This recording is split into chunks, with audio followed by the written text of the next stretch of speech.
Elena's fingers were trembling so badly she could barely grip the coffee pot as the man in the $15,000 suit leaned back in the corner booth, smirking at her like she was the punchline to a joke only he understood. It was 11:47 p.m. on a Tuesday.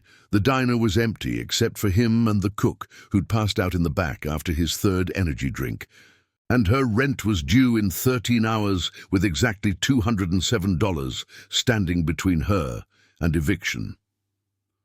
The violin case under the hostess stand felt like it weighed 1,000 pounds, a relic from a life she'd murdered 3 years ago when everything fell apart, when the Juilliard scholarship evaporated and her mother's medical bills became a mountain she'd never climb. She hadn't opened that case in 127 days. She'd counted every single one. "More coffee?" she asked, her voice steady even though her hands weren't, because she'd gotten good at pretending, at being invisible, at swallowing the person she used to be. The man looked up from his phone, and his eyes were the cold grey of a winter sky that promised nothing but storms. "You look like you're about to cry," he said, not unkindly, just observing the way someone might comment on the weather. "Rough night." She wanted to lie, to smile and deflect like she always did, but something about the way he said it, like he actually saw her instead of just the uniform and the coffee pot, made the truth slip out before she could stop it. "Rough year, actually." He nodded slowly, then reached into his jacket and pulled out a money clip thick enough to choke a horse. Her heart started hammering because she'd seen this before. The casual cruelty of the wealthy, the ones who'd wave hundreds around just to watch desperate people dance. "I'll make you a deal," he said, peeling off a 50 and setting it on the table. "I'm bored. Entertain me for 5 minutes and this is yours. 10 minutes and I'll make it 200. The words came out before she could think. "I can play the violin." His eyebrows rose, and something flickered across his face, amusement maybe, or curiosity, or the particular brand of cruelty that came from having too much money and not enough conscience. "The violin," he repeated slowly. "Here. Now." "There's one under the hostess stand," she said, and she couldn't believe the words were leaving her mouth, couldn't believe she was doing this, but $200 was $200, and maybe, just maybe, if she played something simple, something safe, she could get through it without remembering why she'd stopped in the first place. "It's old, but it works." "Show me," he said, and there was something in his voice that wasn't quite a challenge, but wasn't quite kindness either. Her legs felt like water as she walked to the front, as she knelt down and pulled out the case that had been gathering dust for 3 years, as her fingers found the latches and popped them open. The violin inside was a Stradivarius copy her grandmother had left her. Nothing compared to the instruments she'd played at Juilliard, but still beautiful in its way, still capable of making sounds that could break hearts if you knew how to coax them out. She pulled it free, grabbed the bow, and walked back to his booth, with her pulse screaming in her ears. "What's your name?" he asked as she lifted the violin to her shoulder, as muscle memory older than her grief took over and positioned her fingers on the strings. "Elena," she said. "Elena Petrov." His face went very still. "Petrov," he repeated, and now his voice had an edge to it, sharp as a knife blade. "As in Dmitri Petrov?" Her bow froze halfway to the strings. "He was my grandfather," she said carefully, because people didn't just know that name unless they knew classical music, unless they moved in circles where a virtuoso from St. Petersburg who'd defected in the 70s still mattered. "How do you know that name?" "Play," he said instead of answering, and his eyes were different now, harder, hungrier. Like he was seeing something he hadn't expected to find in a run-down diner at midnight in a neighborhood where dreams came to die. She wanted to ask more, wanted to understand why this stranger knew her grandfather's name, but $200 was $200, and time was money, and her landlord didn't care about explanations. so she pressed the bow to the strings and started to play. And the first note that came out was rough, scratchy, the sound of something that had been sleeping too long and didn't want to wake up. But then the second note was better, and the third was almost clean, and by the fourth, she'd stopped thinking about the money or the man or the rent, and she was just playing. Just letting her fingers remember what they'd spent 15 years learning before she'd locked it all away. She played Vivaldi, Winter from the Four Seasons, because it was the first piece her grandfather had taught her when she was 6 years old, and her hands were too small to reach half the notes. She played it the way he'd taught her, aggressive and furious and alive with the kind of cold that could kill you if you weren't careful. And somewhere around the second movement, she forgot where she was, forgot everything except the music, and the way it felt to be this version of herself again, the Elena who'd been destined for concert halls and standing ovations instead of coffee pots and grease-stained aprons. When she finished, the diner was absolutely silent. The man was staring at her like she'd just performed a magic trick, like she'd pulled a rabbit out of a hat, except the rabbit was on fire and the hat was made of diamonds. He stood up slowly, and he was taller than she'd realized, taller and somehow more solid, like he took up more space in the world than other people. "You studied at Juilliard," he said, and it wasn't a question. "How did you know that?" Her voice came out smaller than she wanted it to. "Because I donated $2 million to their scholarship program 5 years ago," he said. "And I personally reviewed every application that came through, including yours." He pulled out his phone, tapped something and turned the screen toward her. It was a photo of her from 3 years ago, younger and so much more alive, holding a violin and smiling like she believed the universe was good. "Elena Petrov, scholarship recipient, year 2. Then you disappeared. The school said you'd withdrawn for personal reasons, and they couldn't provide more information." The violin was suddenly too heavy. She lowered it, her arms shaking. "My mother got sick," she said, and the words felt like glass in her throat. "Stage 4 pancreatic cancer. The medical bills wiped out everything. I had to work, had to take care of her, and I couldn't do both. She died 8 months ago. By then it was too late to go back." He nodded once, sharp and decisive, then pulled out his money clip again, but instead of $200, he counted out 2,000. Each $100 bill crisp and new, and set them on the table between them. "That's for the performance," he said. "Best 15 minutes of violin I've heard in 5 years, and I go to Carnegie Hall 3 times a month." She stared at the money, then at him, trying to understand what was happening, why this was happening, whether this was real or whether she'd finally snapped from exhaustion and stress and was hallucinating in some kind of breakdown fugue state. "I don't understand," she managed. "My name is James Chen," he said. "I own Chen Industries. We manufacture precision instruments for medical and aerospace applications. We're also the primary sponsor of the New York Philharmonic, and we're launching a new initiative to fund musicians who've had to pause their careers for hardship reasons." He pulled a business card from his wallet and set it next to the money. "Come to my office tomorrow at 2 p.m. Bring your violin. If you play like that again, I'll fund the rest of your training and set you up with an audition for the Philharmonic's incoming class." Elena's brain had stopped processing information somewhere around the words $2,000 and hadn't caught up yet. "Why would you do that?" she asked, and her voice sounded very far away. "Because 3 years ago, I read your application essay," he said. "You wrote about your grandfather, about how he defected from Soviet Russia with nothing but his violin, and how music was the only language that mattered when everything else could be taken away. You wrote about playing for him when he was dying, about how he told you that talent without opportunity was a tragedy, but opportunity without talent was a waste, and that you'd been given both and owed it to him to see how far you could go. He paused, and something that might have been emotion flickered across his face before he locked it down again. My father said almost the exact same thing to me before he died. So I pay attention when I see real talent being buried under circumstances that have nothing to do with ability or dedication. You were supposed to be great, Elena.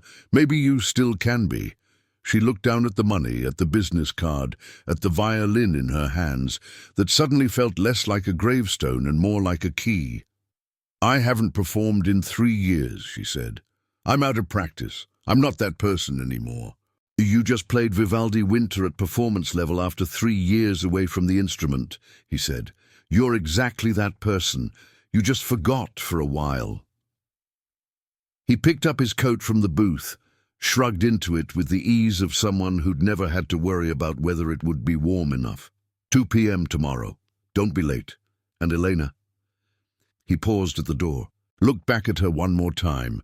Your grandfather would have been proud of what you just did, taking care of your mother, sacrificing your dream for her.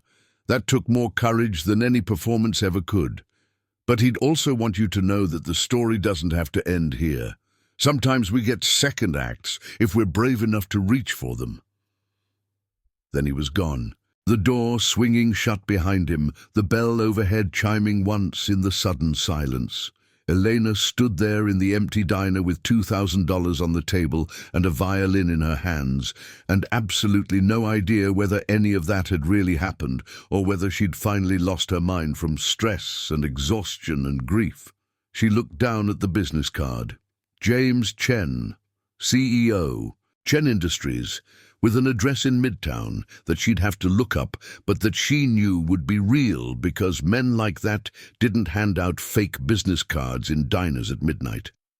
She looked at the money, counted it twice to make sure it was real, felt the paper between her fingers and knew it was. She looked at the violin, at her grandfather's violin, and felt something she hadn't felt in 3 years, starting to uncurl in her chest, fragile and terrified, but unmistakably alive. Hope, or maybe just the memory of what hope used to feel like.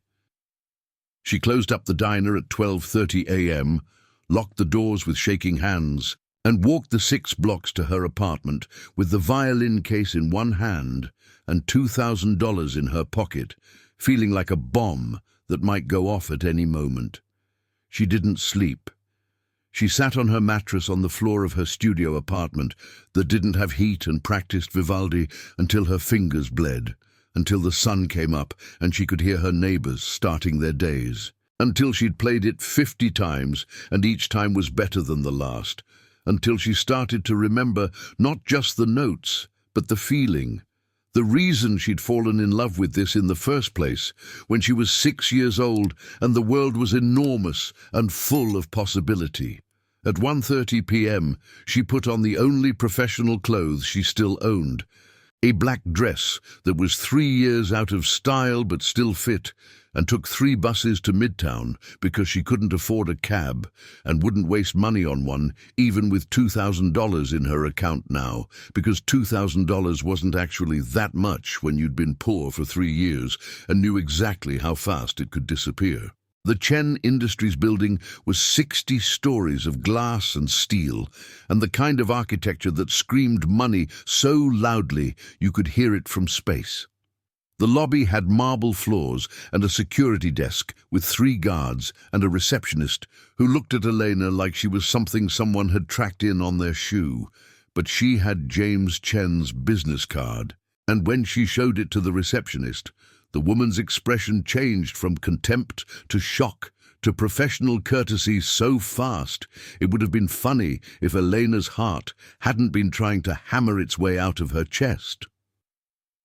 "Mr. Chen is expecting you," the receptionist said, her voice suddenly warm. "Take the executive elevator to the 60th floor. His assistant will meet you there." The elevator was the kind that moved so smoothly you couldn't feel it, the kind that probably cost more than Elena had made in the last year. When the doors opened on the 60th floor, A woman in a tailored suit that probably cost more than Elena's entire wardrobe was waiting, her smile professional but not unkind. "Ms. Petrov? This way, please. Mr. Chen is in his office." The hallway was lined with photographs of orchestras and concert halls, of musicians mid-performance, with their faces transformed by focus and joy. Elena recognized some of them, famous violinists and cellists and conductors who'd shaped classical music for the last 50 years. At the end of the hall was a door with James Chen's name on it, and the assistant knocked once, waited for a response, then opened it and gestured Elena inside. The office was enormous, floor-to-ceiling windows overlooking Manhattan, furniture that looked like it belonged in a museum, and James Chen, standing by the window with his back to her, phone to his ear, speaking rapid Mandarin to someone on the other end. He held up one finger, a gesture that said, "Wait," then finished his conversation and turned around. He was wearing a different suit, but the same expression. That particular blend of intensity and curiosity that made her feel like she was being X-rayed. "You came?" he said, and there was something like relief in his voice, like he hadn't been sure she would. "You gave me $2,000 and offered to change my life," Elena said. "Of course I came." He smiled then, a real smile that transformed his face from intimidating to almost human. "Fair point. Did you practice?" "All night," she admitted. "I couldn't sleep." "Good. That's the right response." He gestured to a chair near his desk. "Sit. We need to talk before you play." She sat, the violin case across her lap like a shield. "Talk about what?" "About what this actually means, if you're serious," he said, settling into his own chair with the ease of someone who'd been making life-changing decisions from behind a desk for years. "I told you last night that I'd fund your training and arrange an audition. That was true, but incomplete. Here's the full picture. The New York Philharmonic is holding auditions in 6 weeks for 2 violin positions. They get approximately 300 applicants for those 2 slots. Most of them have been training continuously at top-tier institutions. Most of them have recent performance experience. You have neither. You have raw talent that I haven't seen in 5 years and 3 years of rust that could sink you in the first round." Her stomach dropped. "So you're saying I don't have a chance?" "I'm saying you have 6 weeks to become the musician you would have been if life hadn't gotten in the way," he corrected. "I'm saying I can give you resources, the best private instructor in New York, practice space, stipend so you don't have to work while you train, but I can't give you the hours. Those you have to find yourself. 8 hours a day minimum, no excuses, no breaks. 6 weeks of the hardest work you've ever done in your life." She thought about the diner, about coffee pots and grease stains, and the cook who passed out in the back. She thought about her apartment with no heat, and the landlord who didn't care if she lived or died as long as the rent was on time. She thought about her grandfather's violin and the way it felt to play this morning, like coming home after being lost in the dark for years. "What do you get out of this?" she asked, because people didn't just hand out opportunities like this, not without wanting something in return. "I get to know that talent doesn't die because of bad luck," he said simply. "I get to fund something that matters instead of just making money. And if I'm being completely honest, I get to prove to the board of directors that this initiative is worth the investment. You'd be the first musician we've sponsored through this program. If you succeed, if you make the Philharmonic, it proves the model works and we can expand it. If you fail, we shut it down and I have to admit I was wrong." He leaned forward, his eyes locked on hers. "So yes, there's pressure. Yes, there are stakes beyond just your career, but I wouldn't offer this if I didn't believe you could do it. I don't waste time or money on lost causes." Eleanor sat with that for a moment, let it sink in, let herself feel the weight of it. 6 weeks, 8 hours a day, everything she'd run away from 3 years ago when the world collapsed. Everything she'd thought she'd never get back. "Who's the instructor?" she asked. "Yuki Tanaka," he said, and watched her face change. Yuki Tanaka was a legend, a former first chair at the Vienna Philharmonic who'd retired from performing 5 years ago to teach exclusively. People paid 6 figures to study with her. People waited years for an opening in her schedule. Elena had watched recordings of her performances as a kid, had dreamed of maybe, possibly, if everything went perfectly, getting to work with her someday, in some distant future that now felt like it belonged to a different person. "She'll never agree to this," Elena said. "She doesn't take students with gaps in their training. She only works with people who are already at performance level." "She already agreed," James said. "I sent her the recording I took of you playing last night. She watched it 3 times and called me at 7 this morning to tell me she'd clear her schedule if I could guarantee you were serious." He pulled out his phone, tapped the screen, and turned it toward her. It was a video of her playing in the diner, the angle slightly awkward, but the sound clear. Her face visible and transformed by concentration and something that looked almost like joy. "I didn't ask permission," he said. "I apologize for that. But I needed proof that you were worth the investment." She watched herself play. Watched the Elena she'd been trying to bury for 3 years and felt something crack open in her chest. "I'm serious," she said, and her voice didn't shake. "I want this. I need this. I'll do the work." "Then play for me now," he said. "Not Vivaldi. Something else. Something that scares you." She opened the case, lifted out the violin, felt its weight settle against her shoulder like an old friend. She thought about what scared her, what she'd been avoiding even this morning when she practiced until her fingers bled. Tchaikovsky, she decided. Violin Concerto in D major, the 3rd movement, the one that had been her audition piece for Juilliard, the one she'd played the day before her mother's diagnosis, the last time she'd felt like the universe was on her side. She closed her eyes, took a breath, and started to play. The first notes were tentative, careful, like she was testing whether the ground would hold. But then she pushed past the fear, pushed into the technical passages that required precision and speed and absolute confidence. And her fingers remembered even if her mind didn't quite believe yet.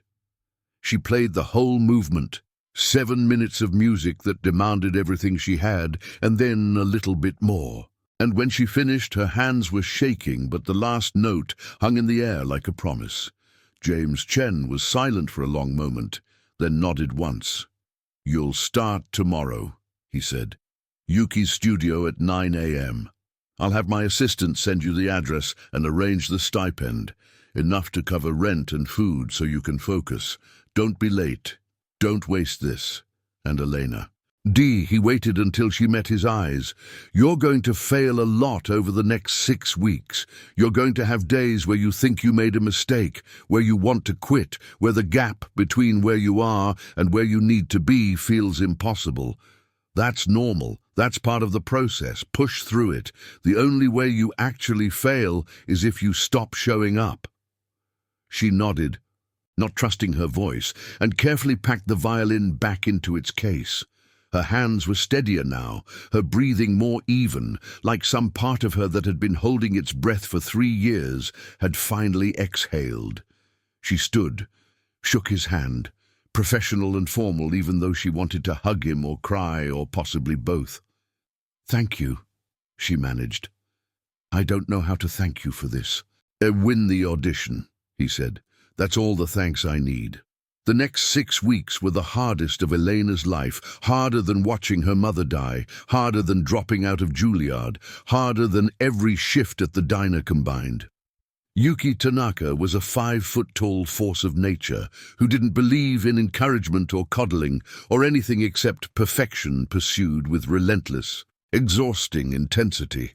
She tore apart Elena's technique and rebuilt it from the ground up, corrected posture issues that had developed from years away from proper training, drilled scales and arpeggios until Elena's fingers moved on muscle memory alone.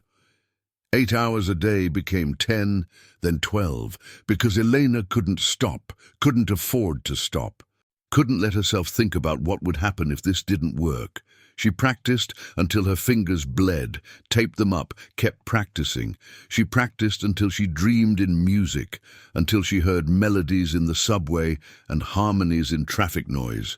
She learned the entire audition repertoire, 6 pieces that covered 3 centuries of composition and every possible technical challenge. She performed them for Yuki 100 times, and each time Yuki found something wrong, something that needed to be better, faster, cleaner, more emotional, more controlled, more everything. 2 weeks before the audition, James Chen showed up at the studio unannounced. Elena was in the middle of a practice session, working through a particularly difficult passage in a Mozart concerto that kept giving her trouble. She didn't see him come in, didn't notice him standing in the back of the room until she finished, and Yuki called for a break. "You're improving," Yuki said, which from her was approximately the same as someone else saying you're a genius and I'm in awe of your talent. The passage work is clean now, but you're still thinking too much in the lyrical sections. You need to feel them, not analyze them. "I don't know how to stop analyzing," Elena admitted, wiping sweat from her forehead with a towel. "It's how I learned. Break everything down, understand the structure, execute the plan." "That's why you're good but not yet great," Yuki said bluntly. "Technical perfection is table stakes at this level. Everyone auditioning can play the notes. What separates winners from losers is who can make those notes mean something, who can make the judges forget they're listening to an audition and remember why they fell in love with music in the first place." She glanced toward the back of the room where James was standing. "We have a visitor. Take 10 minutes. Elena turned, saw James, felt her stomach drop because unannounced visits meant either very good news or very bad news, and she couldn't afford bad news with 2 weeks left. He walked forward, hands in his pockets, expression carefully neutral. "You look terrible," he said, not unkindly. 12-hour days will do that," she said, trying for humor and landing somewhere near exhaustion. "How do you feel about your chances?" he asked. She wanted to lie, to project confidence, but she was too tired for anything except honesty. "I don't know," she said. "Yuki says I'm good enough technically, but I'm missing something. I can play the notes perfectly, but I can't make them feel alive yet. And I don't know if I can figure it out in 2 weeks." He nodded slowly, then reached into his jacket and pulled out an envelope, old and yellowed with age. "I wasn't going to give you this until after the audition," he said, "but I think you need it now. This belonged to your grandfather." Her hands shook as she took the envelope. As she saw her name written on the front in handwriting, she recognized, even though it had been years since she'd seen it. Inside was a letter, 2 pages covered in her grandfather's cramped script, written in English even though Russian had been his first language, because he'd wanted to make sure she could read every word. "When did he write this?" she asked, her voice barely above a whisper. 6 months before he died," James said. "He sent it to me after he heard I was establishing the scholarship program. He wanted to make sure that if anything happened to him, if you ended up needing help, someone would be watching out for you. I've kept it for 3 years, waiting for the right time to give it to you." She read the letter standing there in the practice studio with Yuki, pretending not to watch, and James standing carefully to the side, giving her space. Her grandfather's voice came through every word, his accent audible even in written English, his love for her so evident it made her chest hurt. He wrote about defecting from Soviet Russia, about leaving everything behind except his violin, about how music had been the only thing that made sense when the world was chaos and cruelty. He wrote about teaching her when she was 6, about knowing from the first time she picked up a violin that she had something special, something that couldn't be taught or learned or faked. He wrote about watching her grow as a musician, about the pride he felt every time she played, about knowing that she would go further than he ever had because she had opportunities he'd never dreamed of, And then, in the last paragraph, he wrote the thing that broke her. Music is not about perfection, my Elenochka. It is about truth. Every note you play should be honest, should come from the deepest part of yourself, the part that knows loss and love and pain and joy. Technical skill is important, but it is only the vehicle. What you transport with that vehicle, what you give to the listener, that is what matters. Do not play to impress. Play to share. Play to connect. Play because the music inside you demands to be heard and will die if you keep it locked away. You are strong enough to bear the weight of your own talent. Do not hide from it. Do not diminish yourself to make others comfortable. Be as large as your gifts require. Be brave enough to be seen. I believe in you. I always have. I always will. When Elena looked up from the letter, her face was wet and she couldn't remember starting to cry. Yuki was watching her with something that might have been understanding or might have been satisfaction that a point had been made. James was looking carefully at the floor, giving her privacy in the only way possible in a room where there was nowhere to hide. He knew, Elena said, her voice rough. He knew I would stop playing. He knew I would be scared. He knew you were human, Yuki corrected. He knew that great talent comes with great fear because the stakes are higher, because failure means more, because being seen means being vulnerable. She stood, walked over, put one small hand on Elena's shoulder. You have been playing to avoid mistakes. You have been playing to prove you deserve to be here. Now you need to play because you cannot not play, because the music will destroy you if you keep it locked inside. That is the difference between good and great. That is what the judges will hear or not hear. Elena nodded, wiped her face with the towel, carefully folded the letter and put it back in the envelope. Can I try the Mozart again? She asked. Yes, Yuki said. But this time, do not think about the notes. Think about what your grandfather wrote. Think about truth. Think about connection. And then play for him. She lifted the violin, settled it against her shoulder, closed her eyes and let herself remember. Her grandfather's apartment in Brooklyn, the way it smelled like tea and old paper, the sound of his voice speaking Russian and broken English, all mixed together. His hands on hers when she was 6, showing her how to hold the bow, how to coax sound from strings and wood and horsehair. The pride in his eyes when she played for him, when she got into Juilliard, when she told him she was going to be a professional musician, just like him. The hospital room where he died, the way he'd asked her to play one more time, the way his breathing had steadied when she did, like the music was a bridge between this world and whatever came next. She thought about all of that, and about loss and love, and the weight of legacy and the gift of being given something worth keeping alive. And then she played the Mozart. And this time she wasn't thinking about the notes, or the judges, or the audition, or anything except the truth her grandfather had talked about, the truth that lived in the space between technical perfection and emotional honesty, the truth that said, I am here. I'm alive, I have something to say, and I will say it with everything I have. When she finished, the studio was absolutely silent. She opened her eyes and saw Yuki smiling, a real smile, rare and precious. Saw James Chen with his hand over his mouth, his eyes suspiciously bright. That, Yuki said quietly, is what you need to do at the audition. That is what will make them choose you. The next 2 weeks were different. The practice was still intense, still exhausting, but now Elena understood what she was working toward. Not perfection for its own sake, but perfection in service of truth. Technical mastery deployed to communicate something real and human and necessary. She played every piece in the audition repertoire through that lens, found the emotional core of each one, let herself be vulnerable in a way she'd been carefully avoiding for 3 years. On the morning of the audition, she woke up at 5 a.m. in her studio apartment that now had heat thanks to James Chen's stipend. made tea the way her grandfather used to, sat with his letter and read it one more time.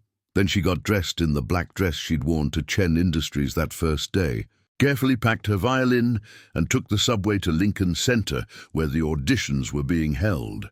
There were 300 musicians auditioning for 2 spots.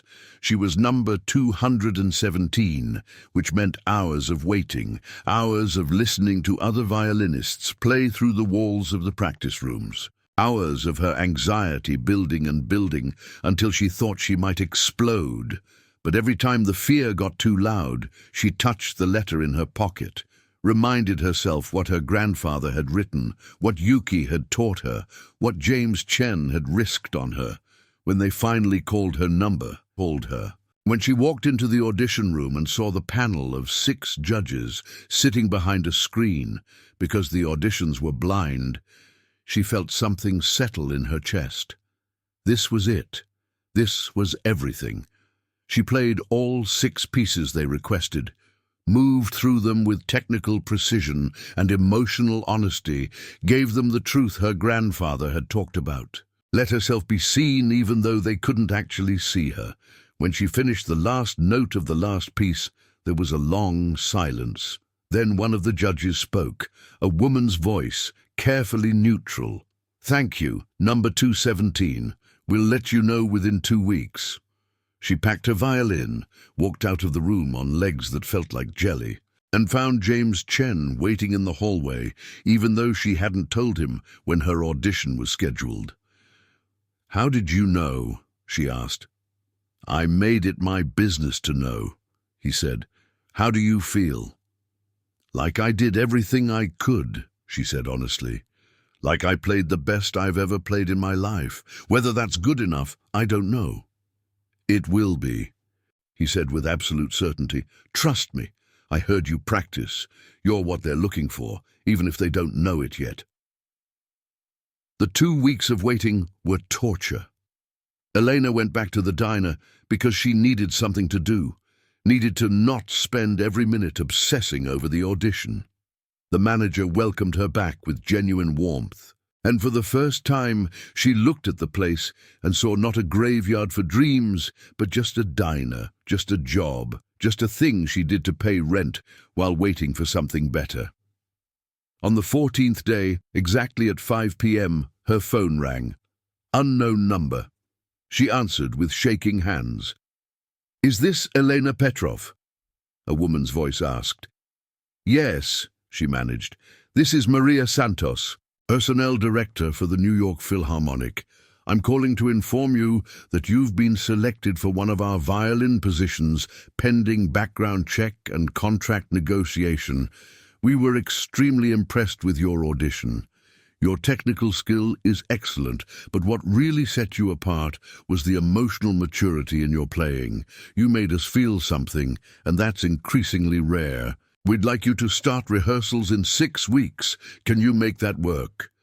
Elena's knees buckled, and she sat down hard on the floor of her apartment, phone pressed to her ear, tears streaming down her face. "Yes," she said, her voice breaking. "Yes, I can make that work. Thank you. Thank you so much." When she called James Chen, 30 seconds after hanging up with the Philharmonic, he answered on the first ring like he'd been waiting. "You got it," he said, and it wasn't a question. "I got it," she confirmed, laughing and crying at the same time. "I'm going to play with the New York Philharmonic. This is real. This is actually happening." "I told you," he said, and she could hear the smile in his voice. "Talent doesn't die because of bad luck. It just waits for the right opportunity. You earned this, Elena. Every hour of practice, every sacrifice, every moment you chose to keep going, even when it would have been easier to give up. This is yours. Own it." 6 weeks later, Elena Petrov walked onto the stage at Lincoln Center for her first rehearsal with the New York Philharmonic, her grandfather's violin in her hands and her grandfather's letter in her pocket.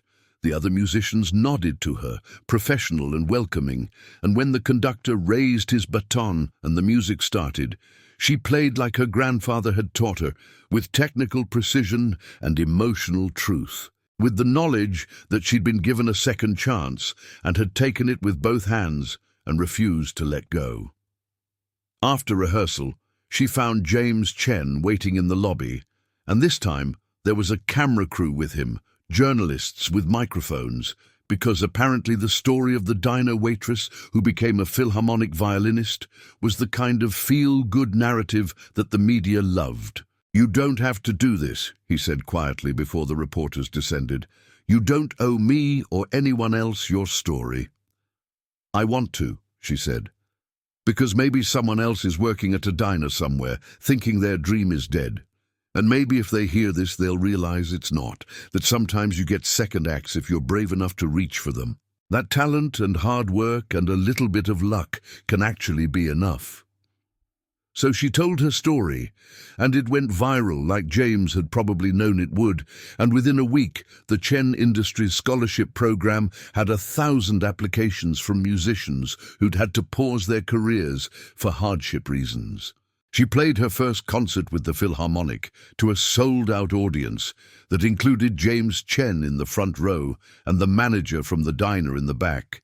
And when she took her bow at the end, she thought about her grandfather and her mother and every hard choice that had led her here, and knew that the music had saved her the way it always did, the way it always would. Because some things were stronger than circumstance, stronger than loss, strong enough to survive even when you thought they were dead and buried, just waiting for the right moment to come back to life.